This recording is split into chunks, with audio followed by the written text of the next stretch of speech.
August 26, 1910 இல் மாசிடோனியாவின் ஸ்கோப்ஜியில் அஞ்சேசே கோன்ஷே போஜாக்ஷி பிறந்தார்.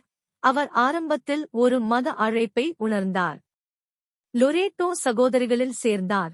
18 வயதில் அவர் Loreto சகோதரிகளுடன் சேர்ந்து இந்தியாவுக்குச் சென்றார். கல்கத்தாவில் உள்ள பெண்கள் பள்ளியில் கற்பித்தார். மிஷனரிஸ் ஆப் சேரிட்டியை நிறுவுதல். 1950ஆம் ஆண்டில் கல்கத்தாவில் உள்ள ஏழைகளின் ஏழைகளை பராமரிப்பதற்காக மிஷனரிஸ் ஆப் சேரிட்டியை நிறுவினார். உலகளாவிய மனிதாபிமான முயற்சிகள். அவரது அமைப்பு உலகம் முழுவதும் விரிவடைந்து நோய்வாய்ப்பட்டவர்கள், வீடற்றவர்கள் மற்றும் இறக்கும் நிலையங்களை நிறுவியது. அமைதிக்கான நோபல் பரிசு.